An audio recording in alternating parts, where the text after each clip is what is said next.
بسم اللہ الرحمن الرحیم۔ السلام علیکم ناظرین۔ اپنی زوجہ سے لڑنے کے فوائد۔ آج تک آپ نے بیوی سے جھگڑے کے نقصانات تو پڑھے ہوں گے، لیکن آئیے آج ہم آپ کو بیوی سے لڑنے کے فوائد سے متعارف کراتے ہیں۔ نمبر 1، نیند میں کوئی خلل نہیں آتا۔ سن رہے ہو کیا؟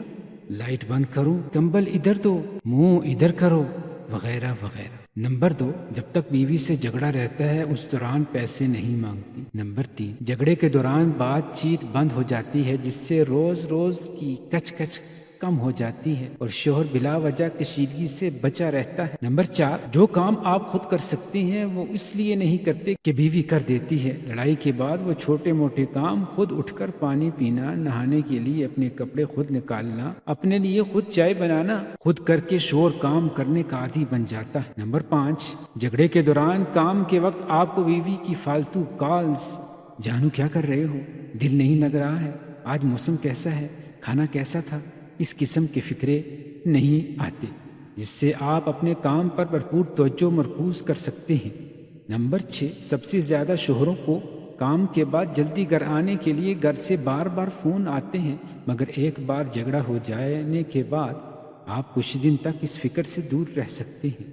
نمبر 7، یہ انسان کی نفسیات ہے کہ جو چیز نہیں ہوتی اس کی قیمت کا احساس تبھی ہوتا ہے۔ جھگڑے کے دوران بیوی کو اس کی قدر کا احساس ہوتا ہے۔ نمبر 8، آپس میں جھگڑے سے محبت بڑھتی ہے، کیونکہ اکثر دیکھا گیا ہے کہ ایک بار بارش ہو جائے تو موسم سہانا ہو جاتا ہے۔ تو آئیے عہد کریں کہ آج کے بعد آپ سب شوہر مہینے میں ایک نہ ایک بار اپنی بیوی سے جھگڑا ضرور کریں۔ بیوی تو ہمیشہ تیار رہتی ہے، تاکہ ایک ماہ میں کچھ دن شوہر حضرات بھی کچھ وقت امن و سکون سے گزار سکیں، اور ساتھ میں سب کنواروں کے لیے بھی دعا کریں تاکہ ان کی زندگی میں بھی کوئی ایسی آئے جس سے وہ جھگڑا کر سکیں۔ شوہر کے مفاد میں جاری نوٹ: جھگڑا اپنے رزق پر اپنی جسمانی صحت کے مطابق کریں۔ جھگڑے کے ضمنی اثرات کی ذمہ داری مصنف کی نہیں ہوگی۔ زنانہ آلات حرب، بیلن، ڈنڈا، جھاڑو سے بچنے کا خود بندوبست کریں۔